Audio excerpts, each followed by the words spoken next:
자, 그럼 일단은 먼저 시황에 대한, 시장에 대한 이야기를 좀 해보도록 하겠습니다. 자, 오늘 주제는 이 일시적인 테마일 수는 있습니다. 근데 이게 좀 세요. 네. 그리고 상승 종목 수가 여기 대거 포진이 되어 있어가지고 한번 이야기를 해보면 좋을 것 같습니다. 자, 중소형 건설주들의 이 폭등장, 뛰어들까 말까, 들어갈까 말까. 들어갈까 말까. 지금 많은 분들 또 고민하실 수 있습니다. 일단 저희가 뭐 섣불리 예단하기는 어렵지만 다음 주 정도 되면은 다시 이 반도체 중심으로 테크주들이 좀 달려갈까를 우리가 기대하면 너무 좋겠지만 그렇죠. 만약에 오늘 사실 브로드컴 실적 발표도 나왔는데 반응이 이렇게 뜨뜻미지근하다라고 생각하면은 여기 잠깐 내야 가서 수익을 보고 나올까 이런 고민을 많이 하실 것 같습니다. 먼저 이가람 매니저님, 네. 이 중소형 건설주들, 네.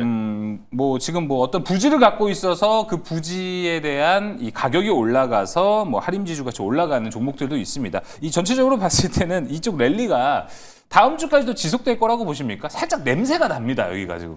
사실 이게 고속버스 터미널 재개발하겠다라고 했던 그 다음부터 맞아요. 이제 올라오기 시작한 거잖아요. 그다음에 전부터 막 올라가니까 뒤늦게 이제 그 부동산 가치, 부동산을 가지고 있는 종목들 안에서 결국 저 PBR 종목들이 많이 올라온 것 같아요. 저는 서버 T&D부터 해서 많은 종목이 올라온 것 같은데, 그렇죠. 근데 그들의 특징은 부동산 가치를 가지고 있었는데 이번에 갑자기 튄 거는 시장에서 원래 인정은 별로 안 해주는 거거든요. 네. 그렇다는 거는 아마 저는 단기에 끝나지 않을까라고 생각하고 있고, 약간 특이했던 거는 오늘 코스피 지수가 거의 전고점 가깝게 올라왔음에도 불구하고 그러한 테마 종목들의 강세가 나왔다는 게 이게 시장이 뭔가 지수는 괜찮은 것 같은데 시장의 질적으로 뭔가 아직은 좀 부족한 맞아요. 면이 많지 않았나라고 생각이 돼요. 그렇다 보니까 자금들이 갈 데가 없어서 뭔가 단기 테마 쪽으로 간 게 아니었나라고 보고 있어서 저는 기계가 테마라기보다는 그냥 짧게 치고 빠져야 되는 테마지. 이게 또 잘못 들어가서 물리게 되면 큰일 납니다. 이거는 진짜 고생할 수가 있는 거기 때문에 네. 트레이딩을 잘 못하시는 분들은 그냥 피하시는 게 가장 좋지 네. 않을까라고 저는 생각을 하고 있습니다. 알겠습니다. 지금 뭐 우리가 지수를 보면 코스피 오늘 1.38% 상승했고 코스닥도 0.29% 상승. 지수만 올랐냐? 아닙니다. 상승 종목 수가 오늘 양시장 모두 더 많았습니다. 그러면 좋은 거 아니야? 아닙니다. 이쪽 이 중소형주 종목들은 이 오늘 건설주들 갖고 계신 분들이 많이 없을 거예요, 아마. 그러다 보니까 소외감이 이 지수 상승 종목 수도 많은데 그럼에도 불구하고 소외를 받으시는 분들 또한 있을 것 같습니다. 이게 근데 하지만 조금 정책이라는 쪽이랑 맞물려서 보면은 여기가 지금 그래도 올리는 포인트가 유동성 풀리지 않냐 이런 부분이 있습니다. 최창희 매니저님 생각은 어떠세요? 일단 유동성이 확대가 되게 되면 이제 분양 시장이라든가 PF 쪽으로 이제 자본이 이제 그렇죠. 자금이 흘러 들어갈 수 있는 그런 부분이 있기 때문에 어떻게 보면 중소형 건설사들이 직접적으로 수혜를 받을 수 있다라고 보시면 될 것 같아요. 만약에 근데 자금이 그런 식으로 흘러 들어간다라고 했을 때는 뭐 미분양 미분양에 대한 어떤 네. 감소와 그리고 분양가의 상승이 맞물리면서 어떻게 보면 건설 경기를 다시 한번 살릴 수 있겠다라고 보여지고요.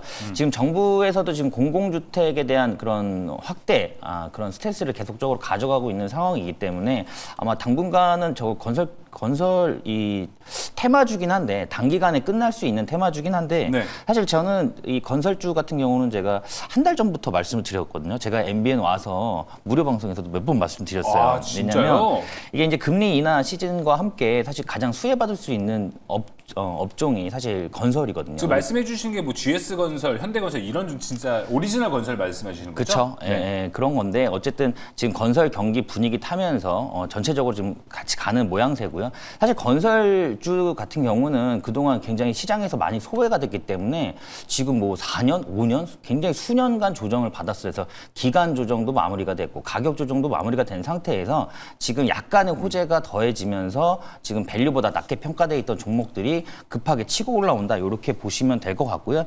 지금 정부 입장에서 차원에서 봤을 때는 우리나라 지금 경기가 좀 그렇게 좋지 않은 상황이잖아요. 근데 사실 우리나라 경기를 지금 가장 빠르게 부양할 수 있는 방법은 건설 경기를 살리는 겁니다. 왜 그러냐면은 이 건설 같은 경우는 뭐 철강, 시멘트, 뭐 운송, 그리고 뭐 가전 이런 연관성이 있는 그런 산업들이 굉장히 빠른 속도로 그리고 확장 되는 부분이 크다. 그래서 이 파급 효과가 굉장히 큰 산업 중에 하나가 건설입니다. 그래서 건설 경기가 살아나면 경기가 살아나고요. 그리고 건설 경기가 살아나게 되면 즉각적인 어떤 그런 고용 창출이 됩니다. 그러면서 그게 자연스럽게 소비로 이어지기 때문에 정부 차원에서는 이 건설 경기를 살리려고 할 거예요. 그래서 아마 조만간에 계속적인 그런 건설에 관련된 뭐 재건축이라든가 재개발에 대한 이슈가 계속적으로 나오지 않을까라고 보고 있기 때문에 네. 당분간은 봐도 되겠다. 저는 그렇게 보고 있습니다. 오, 당분간은 봐도 좋겠다. 네. 이렇게 좀 이야기를 해주셨습니다. 이야기해주신 그 건설주는요, 여러분,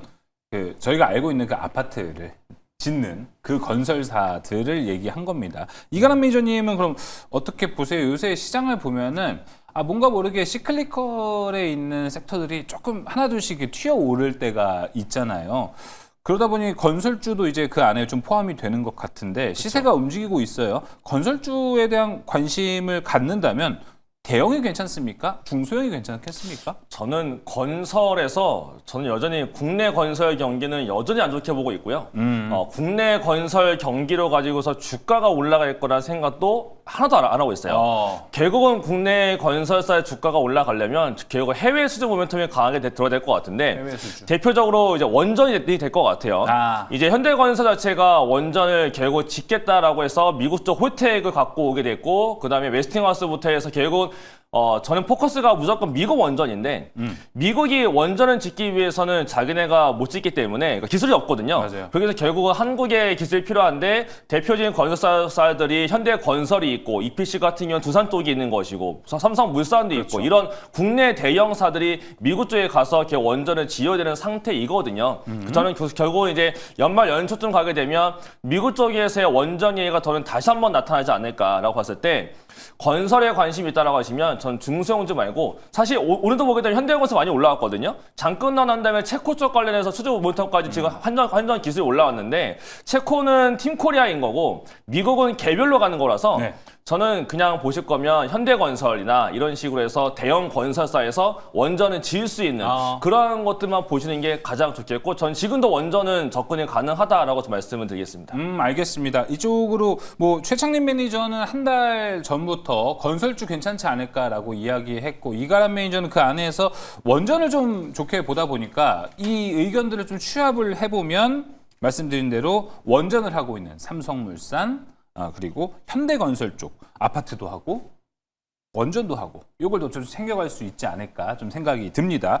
자 그렇다면 최창림 매니저님은 요 건설주 우리가 뭐 좋게 봐도 사실 네. 이게 지금 예단하기가 쉽지가 않습니다. 이게 지금 이 시황이 좋아지는 건지 확실히 알기 어렵다 보니까 만약에 투자한다면 이런 부분은 좀 조심해야 된다. 뭐가 좀 있을 것 같으세요?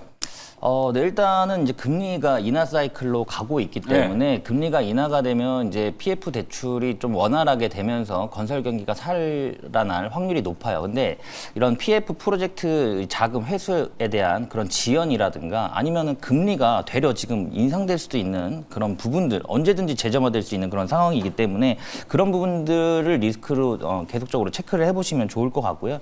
최근에 이제 원화가 워낙 약세고 달러가 강세다 보니까 원자재 가격이 상승을 부추기고 있는 상황이고요. 대부분 원자재를 생산하고 있는 나라들이 지금 감산으로 돌입하고 있는 상황이기 때문에 지금 원자재 가격이 굉장히 상승을 많이 하고 있다. 그런 부분들은 건설사에 약간 부담이 될 수 있는 부분이에요. 그리고 대부분의 건설사들, 그러니까 대형 건설사들 같은 경우는 아파트를 많이 짓는 상황이기 때문에 지방 쪽 이런 미분양 물량도 한번 체크를 해보시는 게 건설주를 갖고 계신 분들이라면 한번 체크해볼 필요가 있다라고 판단이 되고요. 그리고 항상 이 부동산과 이런 건설주들은 그 정부 정책 방향성에 대해서 굉장히 변동성을 많이 키우는 그런 상황이기 때문에 정부의 정책 방향을 계속적으로 체크를 해보실 필요가 있는 상황입니다. 그래서 이런 정부의 규제 완화라든가 뭐 전매 제한에 대한 그런 완화 그리고 금리 방향에 대해서 계속적으로 체크를 해보시면서 매수를 해보시면 좋겠다. 그렇게 말씀드릴 수 있을 것 같습니다. 네, 뭐 일단 공급에 대한 이야기가 정부 단에서 나와야 뭐 좀 짓지 않겠습니까? 거기에 대한 이야기 먼저 나와야 될 것 같습니다. 자, 그러면은 만약에 우리가 이쪽에서 또 이야기를 해보면은 뭐 건설 움직여?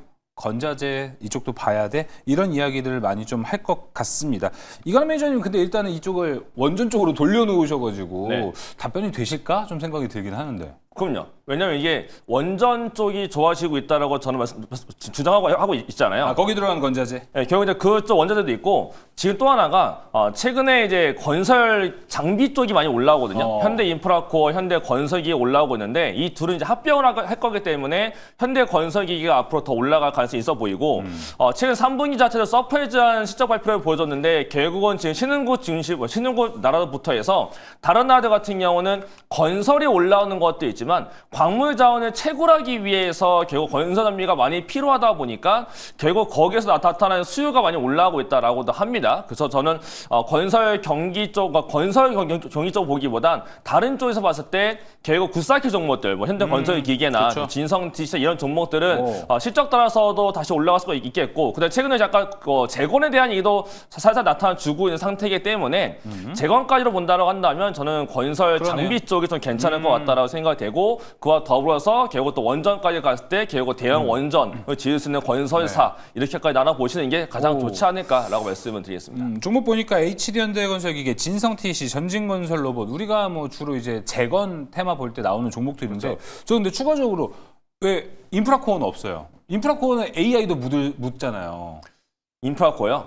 HD 현대인프라코어. 근데 그건 이제 건설 기계 쪽 합병이 될 거라서 결국은 그거를 들고 있나 건설 기계 들고 있나 결국 똑같아지는 거라서 그래서 입을 빼놨고, 이제 합병이 안 된다라고 했다면 이제 인프라코어도 더 좋게 보일 수가 있는 상태이고, 걔는 또 방산 엔진도 있기 때문에 더 좋아지는 게 맞는데 일단 합병을 할 거기 때문에 건설 그게 현대건설기계로 들어가는 네, 거죠? 맞아요, 맞습니다. 예, 알겠습니다. 자, 그렇다면은 수많은 종목들이 있고, 뭐 재건도 방금 얘기해 주셨고, 원전도 넘어갈 수 있어서 저희가 지금 되게 상당히 큽니다. 그러다 보니까 테마도 좀 걸러낼 수 있으면서 옥석을 가리는 방법이 중요할 것 같은데, 최창민 매니저님은 어떤 기준이 좀 있으세요? 제가 이 부분 간단하게 설명을 드려보도록 할게요. 일단 수주 잔고 증가율이라든가 아니면 도급 순위가 지금 어디까지 올라와 있냐, 이 정도 보시면 될 것 같은데, 사실 그동안 부동산 경기가 좀 어렵다 보니까 지금 뭐 수주 잔고라든가 그런 부분 좀은 의미가 없을 것 같고요. 일단 자체 사업 비중이 어느 정도 되는지 확인을 해보시는 게 좋을 것 같아요. 이 자체 사업 비중 같은 경우는 수익성이 높기 때문에 최소한 25% 이상 자체 자체 사업 비중을 가져간다라고 했을 때는 아마 뭐 부채 비율이라든가 재무 구조가 탄탄한 기업이다라고 보시면 좋을 것 같고요. 이 자체 비중이 높은 기업들 같은 경우는 부채도 낮기 때문에 사실 재무적으로 안정적이다라고 보시면 될 것 같아요. 그리고 부채 비율을 보실 때 150%가 보통 기준이거든요. 150% 정도 이하 되는 종목으로 보시면 될 것 같아요. 왜냐하면 이 건설사들은 대부분 뭐 보증이라든가 PF라든가 아니면 뭐 미청구 공사 금액이라든가 이런 잠재적인 부채가 굉장히 높아요. 그렇기 때문에 부채가 150%가 넘어갔을 때는 굉장히 리스크가 큰 상황이다. 그래서 리스크가 커질 수 있는, 확대가 될 수 있는 게 증폭이 빨리 될 수 있다라는 점에서 위험하다라고 보시면 될 것 같고요. 그리고 150%라는 기준이 어떻게 보면은 PF 대출을 받을 때 은행이라든가 뭐 증권사에서 심사를 볼 때 그 건설사의 부채 비율을 150%를 기준을 잡고 봅니다. 그만큼 그 150%라는 기준이 굉장히 좀 중요하다라고 보시면 될 것 같아요. 그래서 이 150% 부채 비율은 150%고 위기에서 어떻게 좀 위기를 버틸 수 있는 안전 노선이다, 안전선이다, 그렇게 보시면 될 것 같아요. 그리고 뭐 테마성으로 움직이는 종목들보다는 이제 재개발이라든가 아니면 재건축 이런 시행을 해봤고 큰 그런 수주 경험, 턴키 수주 경험이 있는 그런 기업들로 보시는 게 좋겠다. 이렇게 말씀드릴 수 있을 것 같아요. 네, 알겠습니다. 일단 재무적인 부분을 잘 봐라. 네네. 이 포인트, 부채 비율 150% 이하 종목들로 보는 게 좋은 이 꿀팁이 될 것 같습니다. 이가람 매니저님 보셨을 때 어떤 기준이 좀 있으십니까? 그냥 내가 알고 있는 브랜드를 갖고 있는 기업이냐, 저는 그게 제일 중요할 것 같고요.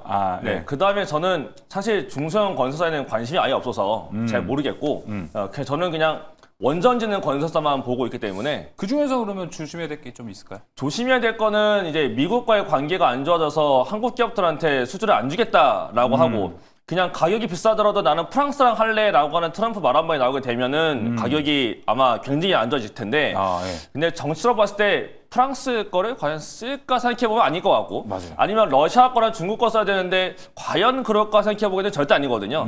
저는 그래서 한국 거를 쓸 수밖에 없는 거라서 결국 이제 중요한 점은 그럴 것 같아요. 이제 나는 단기 매매 좋아하시는 분이다 라고 하시는 분들은 건설이 안 맞고요. 원전도 사실 안 맞을 것 같아요. 쉽지 않아요. 예, 나는 약간 중장기 쪽으로 난 끌고 갈 수 있다. 최소한 한 2, 3개월 정도 보면서 갈 수 있다라고 하시는 분들은 진짜 여유롭게 좀 크게 한번 먹을 수 있을 것 같은데 나는 사자마자 수익을 내야 된다라고 하시는 분들은 사실 취향상 안 맞을 수가 있으니까 그 취향에 맞게끔만 보시는 게 가장 좋지 않을까라고 말씀을 드리겠습니다. 네, 알겠습니다. 옥석을 가리는 방법까지 저희가 쫙 이야기를 한번 해봤습니다.